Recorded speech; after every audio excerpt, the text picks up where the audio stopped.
Bienvenue dans le goût de l'histoire, je suis Eva Delancey et à l'approche des fêtes, nos tables se parent de mets délicieux.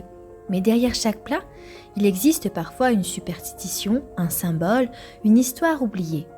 Aujourd'hui, nous allons explorer comment nos ancêtres, rois, reines et familles de toutes conditions transformaient la nourriture en porte-bonheur.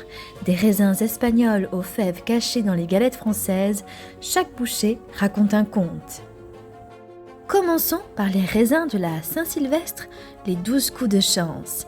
En Espagne, manger 12 raisins au moment des 12 coups de minuit était bien plus qu'un simple rituel sucré. Chaque raisin symbolise un mois de l'année et réussir à les avaler tous promet prospérité et chance. Cette tradition remonterait à la fin du 19e siècle, inventée par des viticulteurs madrilènes pour écouler un surplus de raisins, mais très vite elle s'est imprégnée d'une dimension magique et sociale.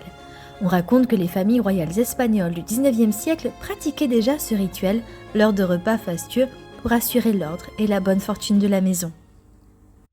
Les lentilles et les pois, à yeux noirs, sont présents dans de nombreuses tables européennes pour le Nouvel An. Leur forme ronde évoque les pièces de monnaie, symbolisant richesse et abondance.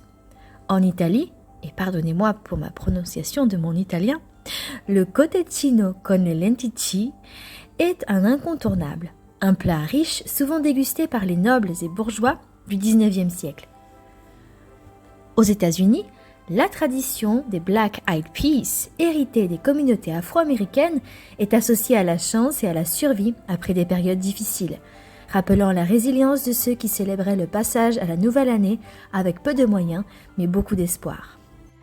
Imaginez une cour royale où les serviteurs disposant lentilles et pièces dorées sur les tables, chaque convive savourant ce symbole discret de prospérité future.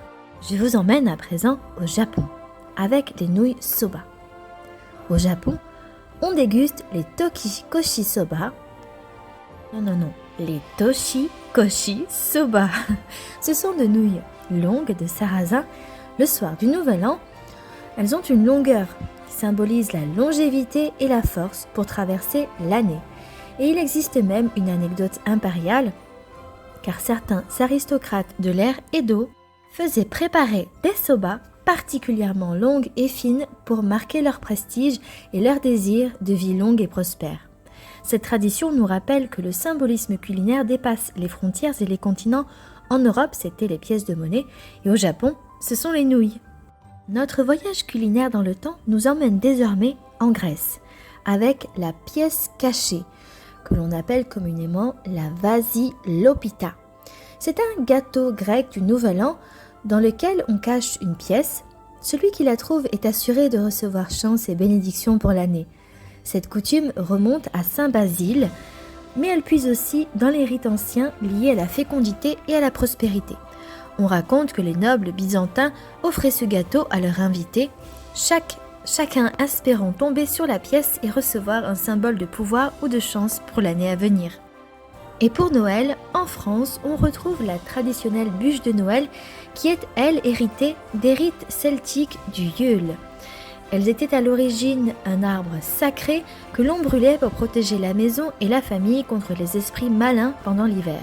La version pâtissière n'est donc pas qu'un dessert, elle perpétue ce symbole de lumière et de protection.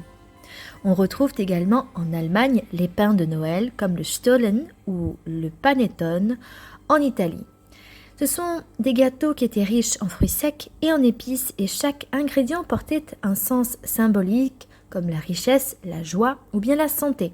Ces pains racontaient l'histoire des routes commerciales et des échanges entre les royaumes et les cités marchandes. Et enfin, je ne pourrais pas conclure cet épisode sans vous parler de la galette des rois et de sa fève pour l'épiphanie comme rituel de renouveau. En France, la galette des rois cache généralement une fève. Celui qui la trouve devient roi d'un jour et cette tradition vient des Saturnales romaines où un esclave était symboliquement nommé roi pour une journée. La fève symbolise la chance, la fécondité et le renouveau et rappelle que la nourriture était toujours liée à la magie et aux rituels sociaux.